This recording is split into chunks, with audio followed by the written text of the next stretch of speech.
하나님 말씀 베드로전서 4장 7절부터 11절의 말씀입니다. 베드로전서 4장 7절부터 11절의 말씀. 만물의 마지막이 가까웠으니 그러므로 너희는 정신을 차리고 근신하여 기도하라. 무엇보다도 열심으로 서로 사랑할지니 사랑은 허다한 죄를 덮느니라. 서로 대접하기를 원망 없이 하고 각각 은사를 받은 대로 하나님의 각양 은혜를 맡은 선한 청지기 같이 서로 봉사하라. 만일 누가 말하려면 하나님의 말씀을 하는 것 같이 하고 누가 봉사하려면 하나님의 공급하시는 힘으로 하는 것 같이 하라. 이는 범사의 예수 그리스도로 말미암아 하나님이 영광을 받으시게 하려 함이니 그에게 영광과 권능이 세세 무궁토록 있느니라. 아멘. 아멘. 할렐루야. 우리 하나님 참 좋으신 하나님이십니다. 아멘. 이 시간도 하나님의 은혜와 평강이 여러분들과 여러분의 가정과 직장과 사업장 그리고 여러분들 자녀들까지 하나님의 은혜가 그리고 넘치도록 채워지길 주의 이름으로 축원합니다. 자, 우리 따라합니다. 나는 예수님 안에서 모든 사람들을 이해하고 용서하고 사랑하겠습니다. 자, 우리 선포의 기도 드립니다. 나사렛 예수의 이름으로 명하노니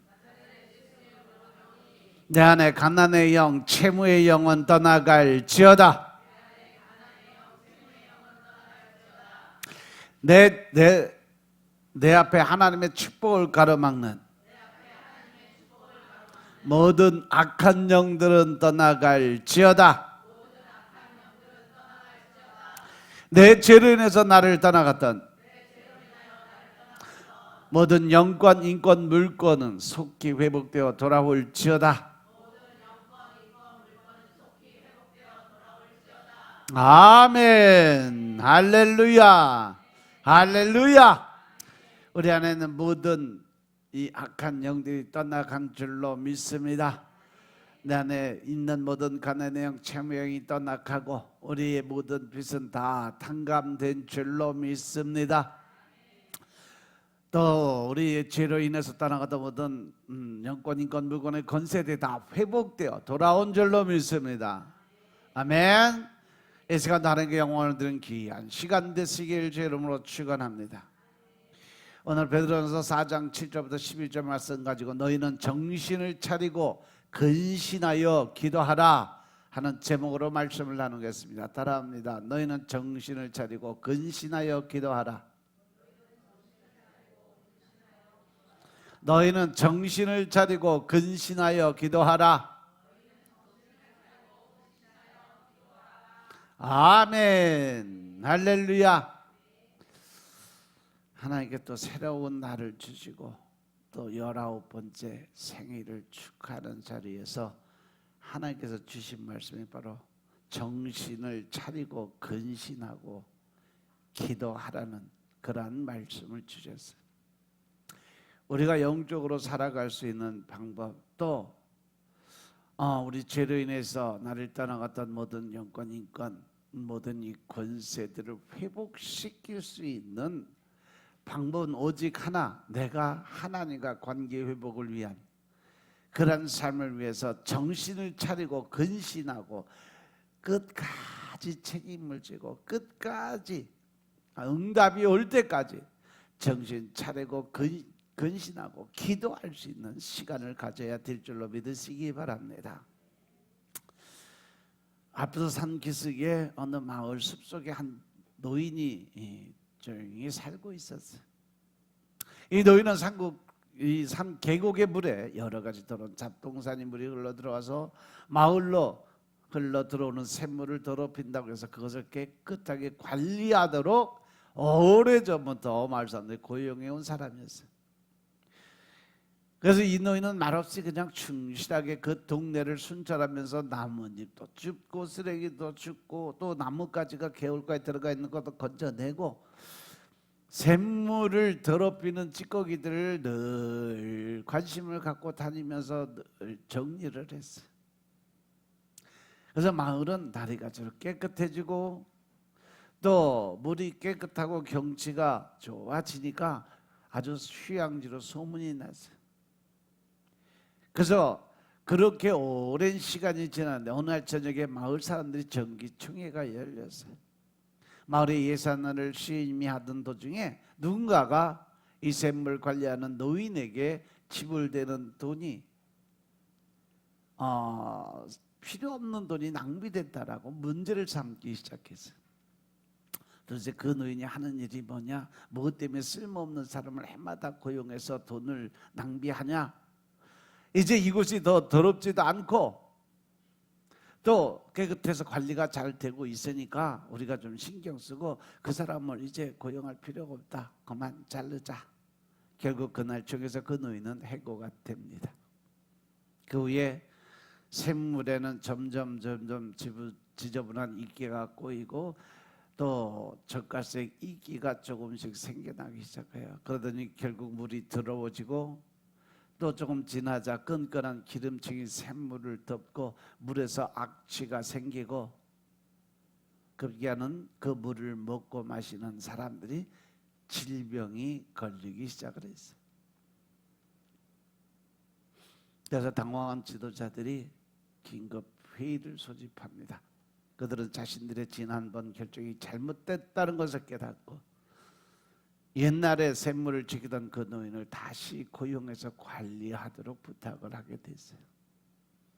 그 노인이 다시 돌아오자 얼마 되지 않아서 샘물은 다시 맑은 샘물로 변하기 시작했고 이 마을 사람들은 다시 전과 같이 깨끗해지고 아름다운 휴양지로 바뀌는 그러한 삶으로 변해됐어요. 이 예화를 왜 말씀드리냐? 우리가 신앙생활을 하면서 우리 스스로가 이 믿음을 말씀 안에서 하나님의 방법과 성령님이 이끄는 대로 잘 관리하지 않으면 결국 오염된 식수처럼 나도 병들고 다른 사람들도 병들게 만든다는 것을 깨닫게 해주는 그런 말씀이에요. 우리가 육적인 삶에서 영적인 삶으로 변화되는 그 과정에서 늘 거쳐야 되는 것이 뭐냐면 바로 영적인 이 마지막 단계를 넘어서야 돼요. 그런데 그 마지막 단계에서 늘 넘어지는 게 뭐예요? 사단의 속살거림이에요. 마귀 사단은요, 어떻게든지 하나님과의 관계가 회복되지 못하도록 그리고 영적인 관계에서 멀어지도록 늘 속살거려요. 이 영적인 과도기를 거치지 않고 변화될 수 있는 사람은 없어요. 그래서 그 사람이 변화되는 그 과정의 마지막 단계가 이 과도기예요. 육의 삶을 택하느냐 영적인 삶을 택하느냐. 중월의 사단은 항상 속살거리고 또 우리가 하나님과 가까워지지 못하고 하나님이 우리를 위해서 일을 할 수 없도록 계속 방해를 하고 속살거리는 형으로 우리를 혼돈에 빠뜨려요. 이렇게 성도 개개인이 가정과 교회와 일터에서 자신에게 주어진 본분을 잘 감당하고 주님이 주시는 은혜 속에서 말씀과 기도로 충만하게 되면 주님과 사람들과 관계를 아름답게 하고 주변을 아름답게 만들어가는 향기를 낼 수 있는 그리스도의 향기를 내는 그러한 성도가 될 수 있음을 믿으시기 바랍니다. 이렇게 우리가 정신을 차리고 근신하고 기도를 드릴 때 슬기로운 성도들에게는 때를 잘 분별할 수 있는 통찰력이 생겨요. 이 누가복음 12장 35절부터 37절 보시면 주님 오시는 종말의 때에 깨어있는 성도가 될 것을 당부하는 말씀이 기록되어 있습니다. 누가복음 12장 35절에 보면 허리에 띠를 띠고 등불을 켜고 서 있으라고 그래요. 너희는 마치 그 주인이 혼인집에서 돌아와 문을 두드리면 곧 열어주려고 기다리는 사람과 같이 되라. 주인이 와서 깨어있는 것을 보면 그 종들은 복이 있으리로다. 내가 진실로 너희에게 이르노니 주인이 띠를 띠고 그 종들을 자리에 앉히고 나와 수종하리라. 예수님께서 말씀하시는 거예요. 허리에 띠를 띠고 등불을 켜고 서 있어라. 너희는 마치 그 주인이 혼인집에서 돌아 문을 두드리면 곧 열어주려고 기다리는 사람과 같이 그렇게 준비된 자가 되라. 성령의 기름을 준비한 5 처녀와 준비하지 못한 그 5 처녀의 모습 속에서 준비된 자와 준비되지 못한 자가 천국과 지옥이 극명하게 갈리는 것처럼 우리는 늘 준비된 자들의 삶을 사시길 주님으로 축원합니다. 바로 이 말씀은 당시 유대나라 결혼식은 밤에 행해졌어요. 낮에 행한 것이 아니라 밤에 행해졌어요. 그래서 결혼식에 참석한 사람은 밤늦게 자기 집으로 돌아와요. 다 피로연까지 끝나고 가려면 뭐 1시, 2시 뭐 이렇게 늦게까지 했는데, 그래서 종들은 주인이 돌아오도록 늘 깨어서 기다리고 있어야 돼요. 주인이 들어와야 잠을 잘 수 있는 거예요. 그런데 만약에 주인이 왔는데 문을 두드리는데 종들이 잠들어서 문을 못 열면 그때는 그 종들은 난리가 나는 거죠. 이와 같이 주님께서 제자들이 그렇게 항상 깨어 있으라고 말씀하십니다. 우리가 깨어 있다는 것은 육조로 깨어 있으라고 하신 말씀이 아닌 것임을 깨달으시기 바랍니다. 바로 영적인 삶을 깨어 있는 삶으로 살아라. 정신 차리고 살아라. 늘 말씀과 기도로 준비가 되고 성실한 신앙생활과 봉사와 섬김의 생활을 하라고 가르치고 있음을 깨달으시기 바랍니다. 이와 같이 주님께서 주인이 결혼식에 참여하고 밤늦게라도 돌아오는 것처럼 예수님도 이렇게 밤이 늦더라도 반드시 돌아올 것을 말씀하고 계심을 깨달으시기 바랍니다.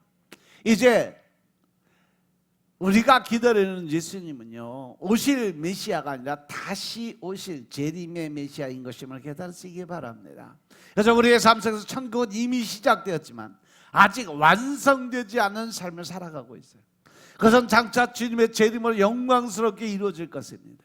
주님의 재림은 교회의 소망입니다. 그러므로 우리는 이 예수님이 언제 오시든지 그 예수님을 맞을 수 있도록 성실하게 주님을 믿고 섬기며 따라가고 늘 기름을 준비한 자들의 편에 서서 준비된 자들의 삶을 사시길 주님으로 축원합니다. 그리고 37절에 보시면 주인이 와서 깨어있는 것을 보면 그 종들은 복이 있다.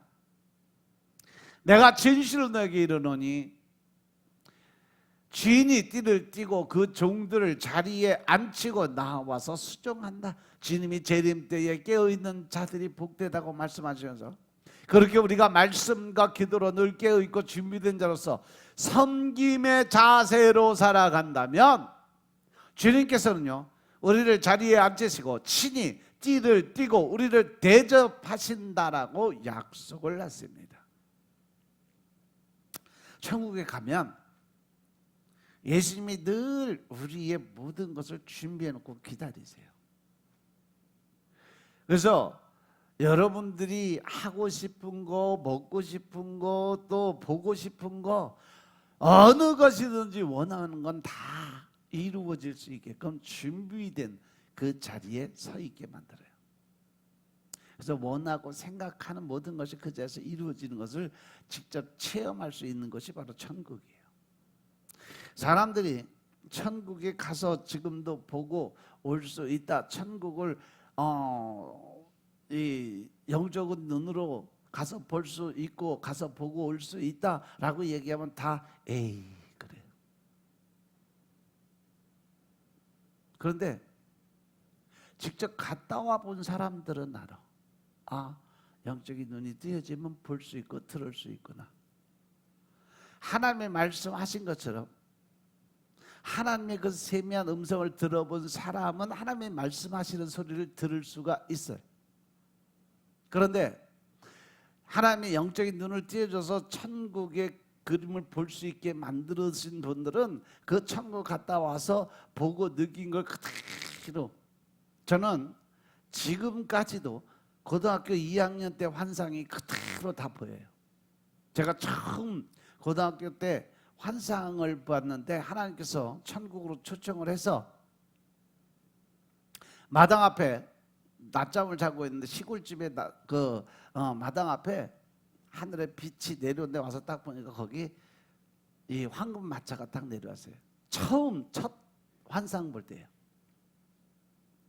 천사 둘이 와서 제가 그 천사들이 안내하는 대로 황금 마차를 타고 하늘로 올라갔는데 하늘로 올라가서 천국으로 가서 하나님 앞에 딱 섰는데 하나님께 절하고 인사를 하고 경배를 드리고 나니까 하나님이 준비한 거 가져와라 그래서 근데 그게 다 소리로 들려요.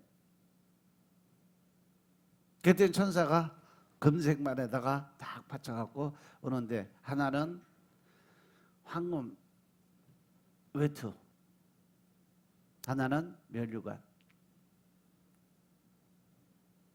그동안 내가 어려서부터 환난과 핍박을 당하면서 받은 고난의 그 상급이라고 하시면서 주신 그 상급이 바로 면류관하고 황금 옷이에요. 외투. 그때 당시에 우리가 엄청난 불교 무당을 섬기는 그러한 집안이었어요. 매 절기마다 고사떡을 갖다가 해서 장독대 화장실 앞에까지 갖다 놨어요. 옛날 다 그랬잖아. 대문 앞에 장독대 뭐 화장실 귀신도 먹고 살으라고 화장실 앞에다까지 떡해서 시루떡해서 갖다 놨어요. 옛날에 다 퍼세식이잖아. 또 화장실 뚝 떨어져 있어요 바깥에. 그럼에도 불구하고 매 절기마다 때마다 시루떡 그렇게 해서 갖다가 다 나눠서 귀신들 먹으라고 다 놔두던 집이에요. 그런 집안에서 교회를 다니기 시작하니까 얼마나 아새끼 때려 잡았겠어. 엄청나게 그랬어요. 우리 아버님은요, 제가 50 넘어 목사 되고서 목회하는데도 그때까지도 구박을 했어요. 목사 됐다고. 그 정도로 심했어요. 결국은 그때 가서 하나님의 은혜로 변화가 되고 예수 믿고 지금 천국에 계시지만 그 전까지는요 아주 지독했어요. 오죽했으면 예수님이 그래서 저 유진이 형이 지랄령은 나보다 더 세다 그랬어. 엄청난 그 지랄령들을 잡아야 돼요. 그 지랄령 잡으려면 제 경험으로는 3년 동안 하루도 안 쉬고 매일 아침 저녁으로 기도를 드렸으니까 그 영적인 싸우면서 이기려고 엄청나게 싸웠어요. 3년이 지나가니까 변화가 되고 3년이 지나니까 그때 가서 하나님 앞에 무릎 꿇더라고요. 그 뒤부터 주의 종으로 진짜 섬기기 시작을 하는데요. 어쩌다 한번 집에 가면 부모님 두 분이 다 무릎 꿇고 자식 앞에 무릎 꿇고 앉아요. 축복 기도해달라고 머리 뒤밀어요. 그렇게 변화가 됩니다. 과연 우리가 어떻게 해서 하나님과의 관계의 회복을 이룰 수 있느냐? 바로 이렇게 영적인 귀가 열리고 눈이 열려서 보고 들으면 믿음이 더 커져요. 그런데 그것을 방해하는 것이 마귀 사단의 모습인 것임을 깨달으시기 바랍니다. 늘 하나님의 사람으로 변화되기 위해서 이 과도기 과정에서 늘 사단이 속살거리는 영이 항상 하는 얘기 똑같아요. 너 이 교회 네 교회 아니야? 여기서 나가. 너하고는 안 맞는 교회야. 그러니까 여기서 나가. 계속 나가라 영에 붙잡히게 만들고 혼돈이 들어오면 사람들과의 관계에서도 끊어지게 만들어요. 늘 의심과 불신의 마음을 갖게 하고 또 특히 강단 말씀에 대해서 부정적인 생각을 갖게 만들어요. 그러면서 이제 비판하고 판단하고 정죄하는 일들이 점점 많아져요. 그러면서 스스로 무너져 내리는 거죠.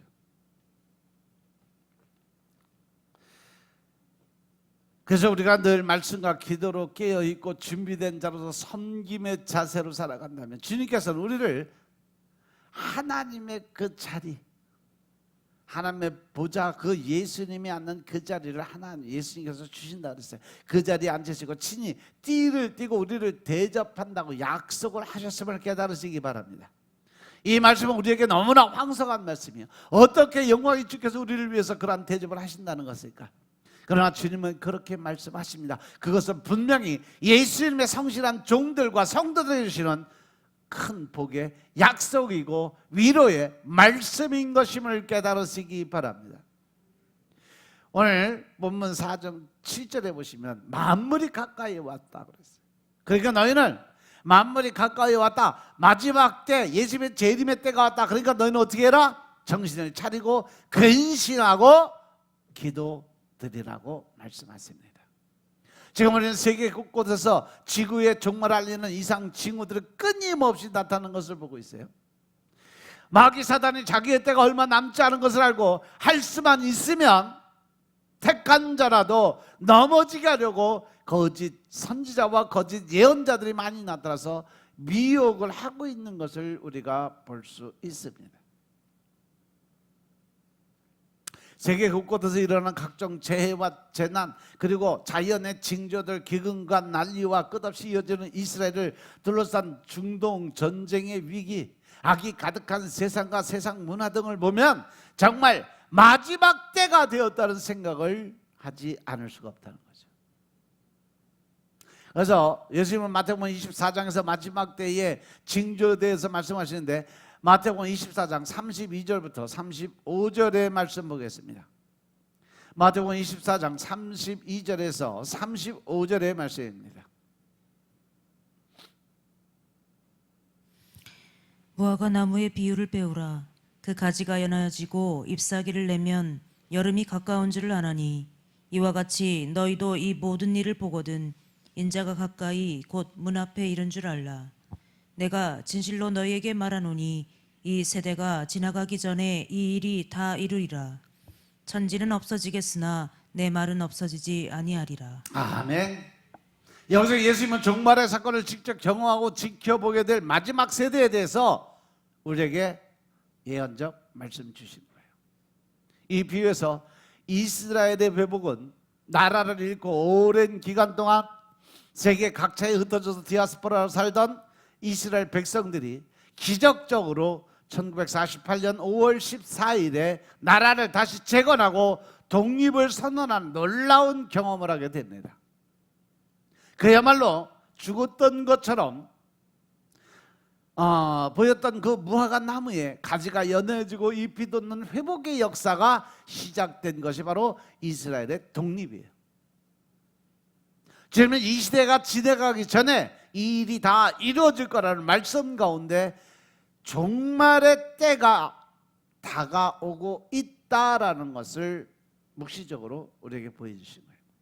그렇다면 성경에서 말씀하신 이 세대는 과연 몇 년을 의미할까?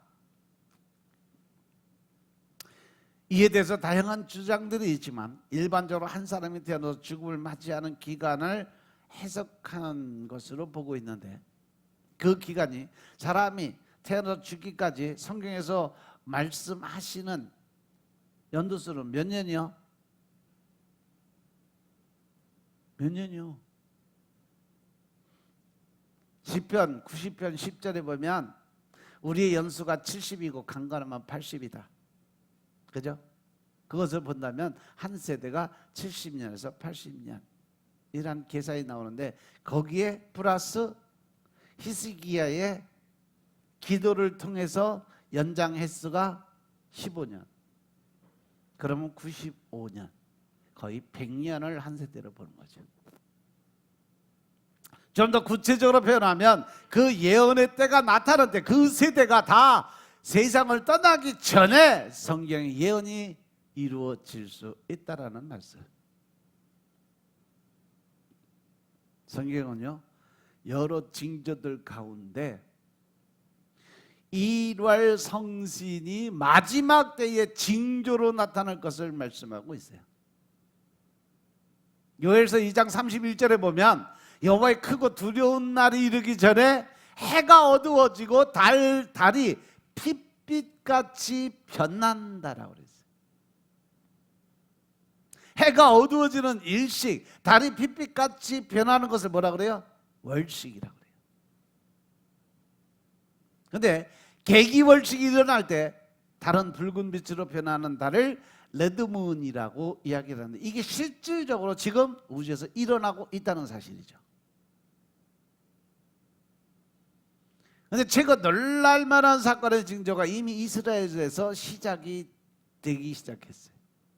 이 징조를 테드라드라고 하는데, 2014년과 2015년에 이스라엘의 6월절과 초막절기에 맞춰서 이 레드문이 나타났어요.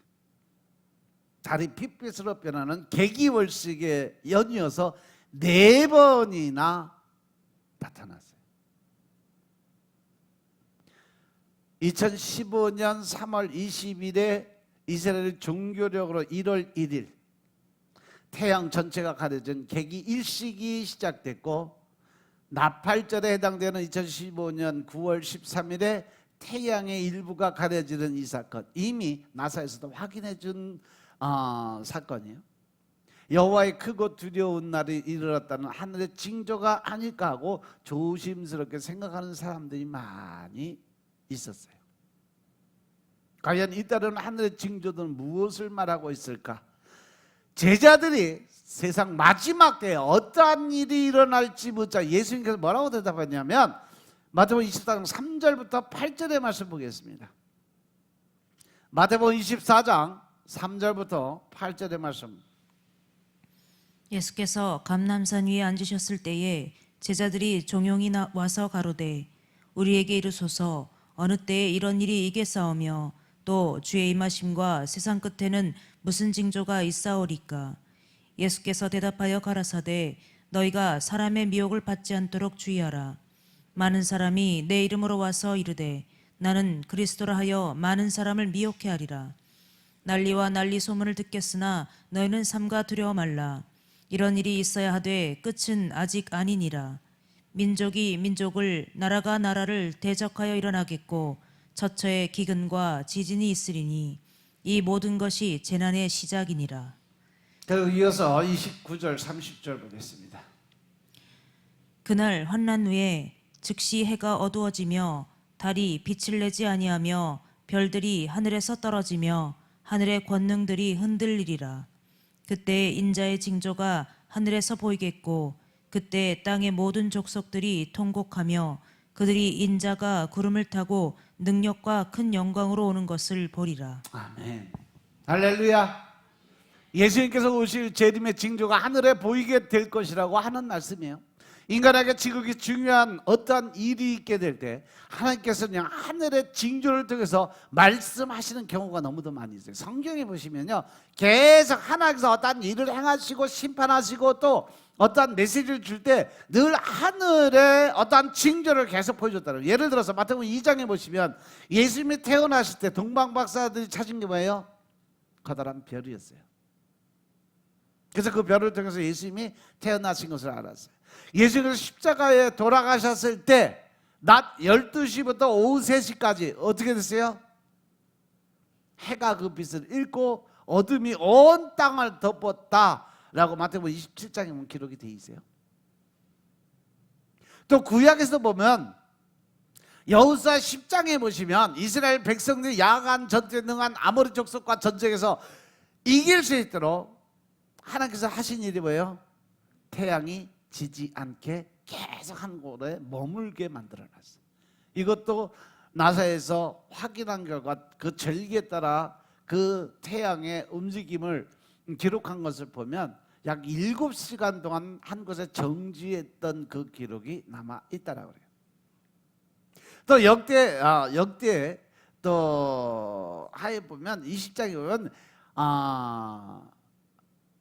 열왕기하 20장에 보면 히스기야의 병을 낫게 해주겠다는 징조로 태양을 10도나 물러나게 해서 하나님께서는요 지금도 하늘을 통해서 여러 가지 징조를 보여주고 계심을 믿으시기 바랍니다. 하나님께서 해와 달과 별을 만드신 이유, 그것은 계절과 날짜, 시간을 알려주는 것 외에도 하나님이 어떤 일을 행하시는 사인, 즉 징조를 보여주기 위한 목적이 있었다는 것을 깨달으시기 바랍니다. 창세기 1장 14절에 보시면 하나님께서 하늘의 궁창에 광명이 있어 주야를 나누게 하라. 또 그 광명으로 하여 징조와 사시와 일자와 연한이 이루라 라고 말씀하셨어요. 누가복음 21장 25절에 보시면 1월 성신에는 징조가 있겠고, 하나님 만든 이 우주 만물엔 반드시 하나님의 뜻과 의미가 달려있다는 거예요. 또 땅에서는 민족들이 바다와 파도의 우는 소리를 인하여 혼란한 중에 곤고하리라. 이 말씀은 해와 달과 별들에는 즉 1월 성신, 1월 성신교도 있죠. 그것처럼 해와 달과 별들에는 표적들이 있고, 땅에서는 민족들의 고난과 혼란이 있고, 바다와 파도가 울부짖는 징조가 보이겠다고 말씀하셨고, 요엘서 2장 31절에 보면 크고 두려운 주의 날이 이르기 전에 마지막 때가 되면 해가 변해서 어둠이 되고 달이 변해 피가 된다라고 기록이 되어 있어요. 마지막 때의 징조에 대해서는 하나님 수도 없이 말씀을 기록해놨음을 깨달으시기 바랍니다. 2013년 11월 3일에 해성뿐 아니라 태양이 달에 가려지는 일식, 개기일식도 일어났어요. 이 개기일식에도 개기일식과 금환일식이 오가는 혼성일식이라고 불리는 아주 평범치 않은 일식이 일어났었어요. 금환일식은 태양이 달에 가려서 반지 모양으로 빛나는 현상, 동그랗게 태양이 가려서 가운데 까맣고 뒤에만 빛이 나오는 것을 금환일식이라고 해요. 결혼식 때 주고받는 반지의 의미를 가져서 약속이라는 의미를 떠올리게 만드는 모양의 일식. 나라를 잃고 온 세계에 흩어져 디아스포라로 핍박을 받던 이스라엘 민족이 약 1900년 만에 나라를 다시 회복한 날부터 일주일 뒤 1948년 5월 21일에도 금환일식이 일어났습니다. 하나님의 약속이 이루어졌다는 표시죠. 유대인들은요, 월식이 이스라엘 운명과 연관된 것으로 믿고 있고, 일식은 전 세계적인 역사와 관련이 있는 것으로 생각을 합니다. 이스라엘의 건국과 함께 일어난 이 금환일식은 지금 우리가 뉴스를 통해서 보고 있는 것처럼 중동을 포함한 전 세계에 어떤 변화가 있을 것을 보여주는 이벤트였다라고 생각하시면 맞아요. 하나님이 마지막 때에 이스라엘 민족에게 말씀하신 그것이 이루어지기 위해서 시작되는 그러한 존재예요. 현재 전 세계에서 이스라엘 문제는 무거운 돌과 같이 풀기 어려운 문제로 되어 있어요. 왜? 그 이스라엘 민족이요, 1000만도 안 돼요. 그 1000만도 안 되는 서울 시민보다도 더 작은 그 인원이 전 세계 모든 경제, 문화, 사회, 이 무기까지 꽉 잡고 있어 누구도 손을 못 대요. 미국도 이스라엘에게는 함부로 이 도발을 못 해요. 그 정도로 모든 것에 이 경제권이나 사회권 모든 이 전쟁의 권한까지 다 한순에 움켜쥐고 있는 것이 이스라엘이에요. 전 세계 가장 부호들이 다 보면 어디 사람이요? 유대인들이에요. 그 사람들이 이스라엘을 위해서 이 이스라엘 민족 유대인들은 특히 나라에 대한 이 사랑의 애착심이 엄청 강해요. 여러분도 알다시피 7.1 전쟁 아시죠? 전 세계 그 이스라엘 전쟁이 났다니까 전 세계에 있는 이스라엘 모든 사람들이요, 자기 나라 가서 전쟁에 싸워야 된다고 비행기에 그 표가 마비될 정도로 다 모여들었다는 사실. 그래서 7일 만에 중동 전쟁이 끝날 수 있게 만들었던 사람들. 그래서 만약에 나라가 위태하다 그러면 그 큰 손들이 경제적인 걸 싹 걷어들여서 이스라엘 갖다가 투자를 해버리면 전 세계 경제가 무너지게 돼 있어요. 지금 그 정도로 권한이 강해요. 미국과 러시아 같은 강대국의 지도자들을 취하게 하는 잔과 같이 골치 아프게 만들고 있는 것이 바로 이스라엘 유대인들의 사람들의 모습이에요. 이것이 이미 하나님께서 예언하신 대로 그대로 이루어지고 있음을 깨달으시기 바랍니다. 스가랴서 12장 2절 3절의 말씀을 보면 보라 내가 예루살렘을 그 사면 국민에게 혼치게 하는 잔이 되게 할 것이다. 이미 말씀하셨어요. 예루살렘에 에워싸일 때에 유다에게까지 미치리라. 그날에는 내가 예루살렘으로 모든 국민에게 무거운 돌이 되게 하리니 무릇 그것을 드는 자는 크게 상할 것이라. 천하 만국이 그것을 치러 모이리라. 할렐루야. 이스라엘 백성들은 함부로 누가 건드리지 못하게 하나님이 이미 보호막 다 쳐놨다는 얘기예요. 그래서 함부로 이스라엘 민족을 건드릴 나라가 없다라는 거예요. 그래서 하나님께서 요엘서 2장에 마지막 때에 이스라엘에 어떠한 일이 있을지 뭐라고 하냐면 요엘서 2장 28절부터 32절의 말씀 보겠습니다. 요엘서 2장 28절에서 32절의 말씀입니다.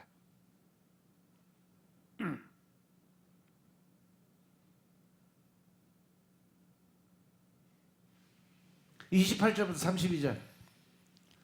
그 후에 내가 내 신을 만민에게 부어주리니 너희 자녀들이 장래일을 말할 것이며 너희 늙은이는 꿈을 꾸며 너희 젊은이는 이상을 볼 것이며 그때 내가 또 내 신으로 남종과 여종에게 부어줄 것이며 내가 이적을 하늘과 땅에 베풀리니 곧 피와 불과 연기 기둥이라. 여호와의 크고 두려운 날이 이르기 전에 해가 어두워지고 달이 핏빛같이 변하려니와 누구든지 여호와의 이름을 부르는 자는 구원을 얻으리니 이는 나 여호와의 말대로 시온산과 예루살렘에서 피할 자가 있을 것이며 남은 자 중에 나 여호와의 부름을 받을 자가 있을 것임이니라. 아멘. 여기서 달이 핏빛으로 물드는 것은 바로 달이 지구 그림자 속으로 완전히 들어갈 때, 즉 개기월식 때 종종 일어나는 현상이에요. 한 15년 전 됐죠. 2010년, 11년도 그때 우리나라에 이 개기월식이 일어날 때 있어서 온 세상에 캄캄하게 됐을 때, 이러한 현상은 흔하지 않은데 2014년, 15년에 걸쳐 4번 일어나게 됩니다. 이것을 테드라드라고 하는데 이 테드라드는 지난 500년간 딱 2번만 있었다고 그래요. 한 번은 이스라엘 국토 회복을 위한 독립전쟁 후에 이스라엘 정부가 구성된 1949년에 한 번 났고, 또 한 번은 이스라엘이 예루살렘을 탈환하고 현재 영토를 얻은 제3차 중동전쟁, 소위 6.1 전쟁이 있었던 1967년에 한 번 일어났어요. 여기서 주목할 것은 이 현상이 모두 유대인의 절기에 맞춰서 일어났다는 일이죠. 그 후에 다음 테드라는 500년이 지난 후에나 나타나게 될 거다. 하늘의 징조가 하나님께서 유대인들에게 주신 절기들과 겹치게 될 때 그 징조는 더욱 특별한 의미를 지니게 됩니다.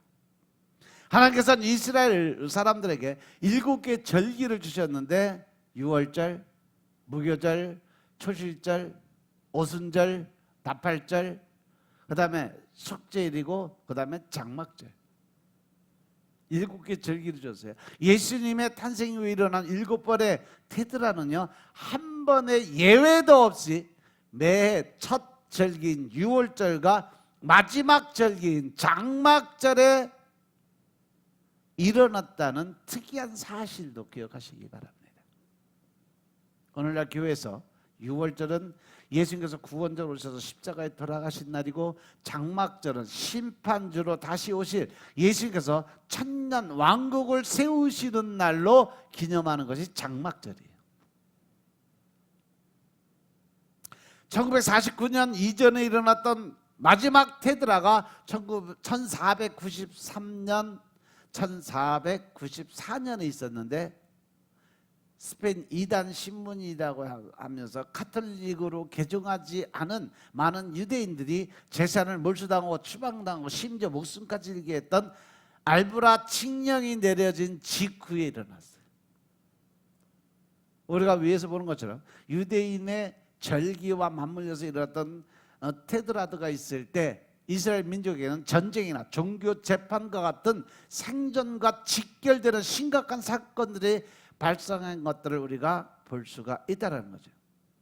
가까운 장래에 이스라엘과 아랍 국가 간의 전쟁이 일어나면 그것은 시편 83편에 예약된 전쟁이 된다. 그런데 지금 이스라엘과 중동이 어떻게 하고 있어요? 전쟁을 하고 있습니다. 시편 83편의 일이 그대로 이루어지고 있다는 거죠.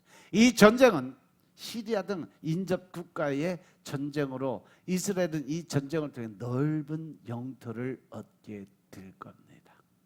이스라엘이 그 잃어버렸던 영토를 다 환원시키고 복원시키고 찾아서 이스라엘 땅덩어리가 엄청 넓어지는 사건이 벌어지게 돼 있어요.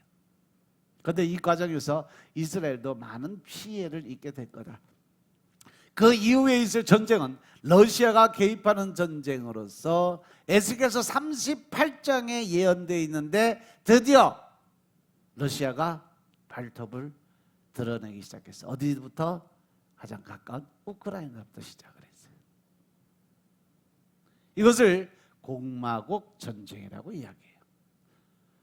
베란간 마지막 때 종말을 말씀하시나요? 이 전쟁은 이스라엘의 부와 자원을 노린 러시아가 주도적으로 이끄는 전쟁이 될 거다.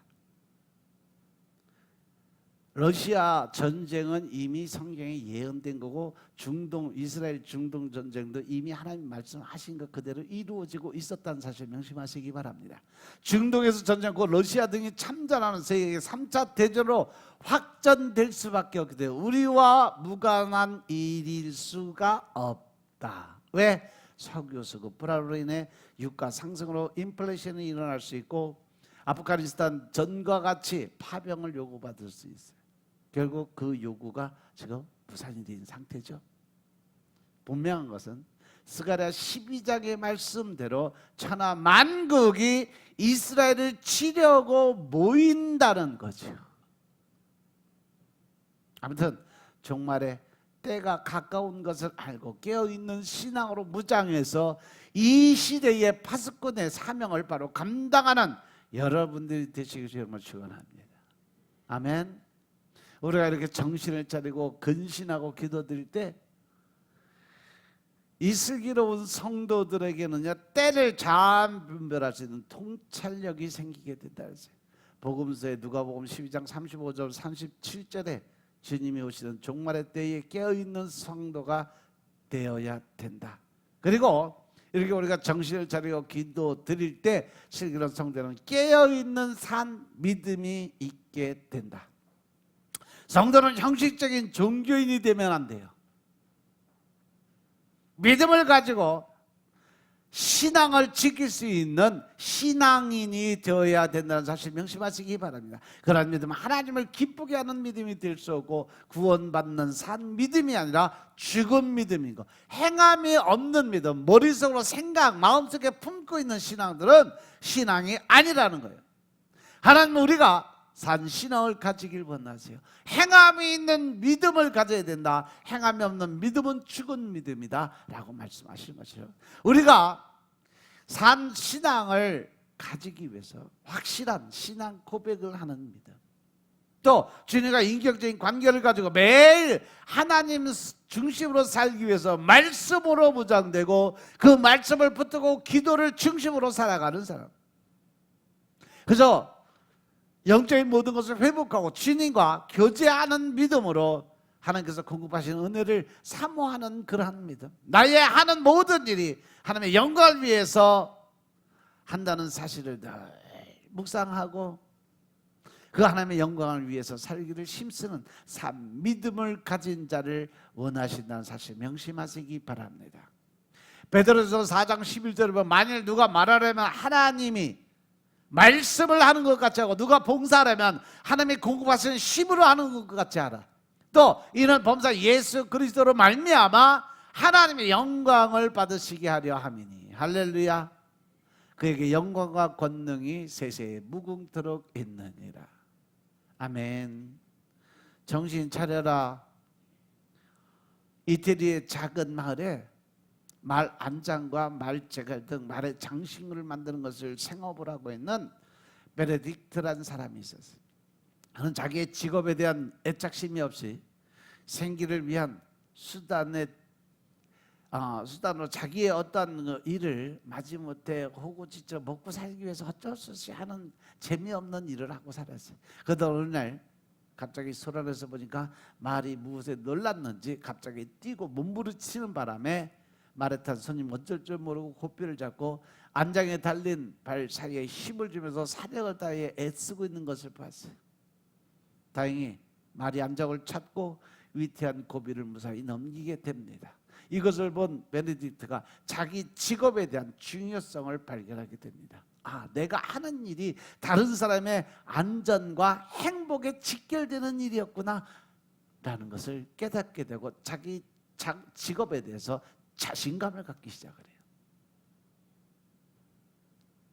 내가 어떠한 생각을 하느냐, 내가 하는 일이 다른 사람을 위해서 어떻게 활용이 되고 있느냐를 깨닫고 나면 내 일이 얼마나 소중한지, 또 내가 어떠한 마음으로 일을 해야 되는지가 결정될 수 있다는 사실을 명심하시기 바랍니다. 그 후에 그런 자기가 가지고 있는 모든 기술과 정성을 다 들여서 더 좋고 더 튼튼한 말 장식을 만드는 봉사의 정신으로 일생을 살았다고 그래요. 그것이 바로 지금 가장 세계에서 유명한 말 안장 회사, 김정은이가 제일 좋아한다는 말 안장, 그 장인의 모습이었어요. 누구라고 얘기 안 해도 다 아니까 내가. 이처럼 내가 하는 일이 주께서 내게 맡기신 일이고 이 일을 통해서 다른 사람에게 유익을 주고 기쁨을 줄 수 있도록 하나님을 경외하는 신앙으로 성실하게 임하는 모습이 믿음으로 사는 신앙인의 모습인 것임을 깨달으시기 바랍니다. 산 믿음의 성도는 늘 깨어있는 자로 살아야 돼요.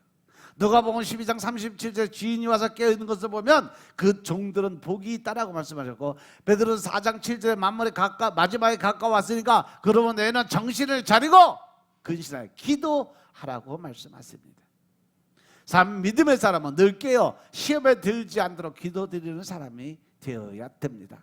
마지막 때가 되면 성도들은 믿음 지키기 참으로 어려운 세상이 된다고 성경은 예고하고 있습니다.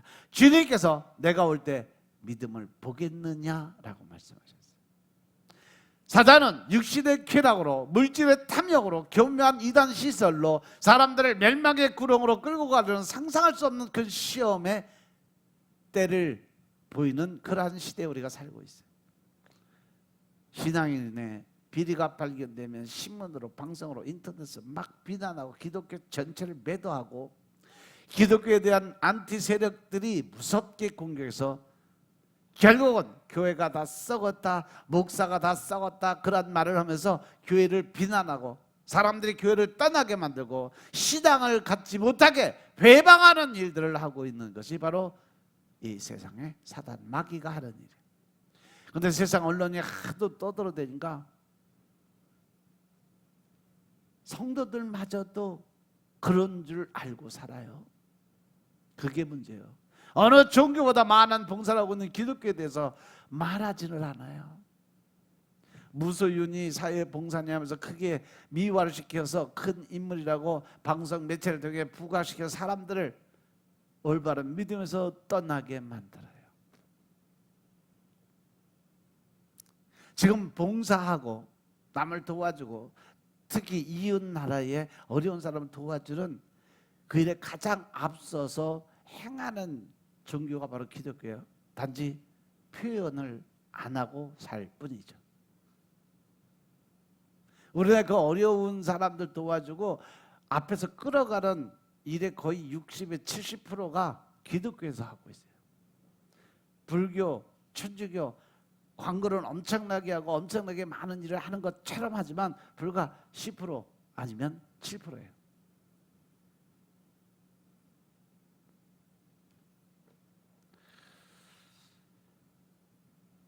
우리가 이런 가운데도 믿음을 잃지 않고 사명을 감당하고 하나님 앞에 서려면 깨어 기도드리며 성경의 말씀에 깊이 기울여야 된다는 사실 명심하시기 바랍니다.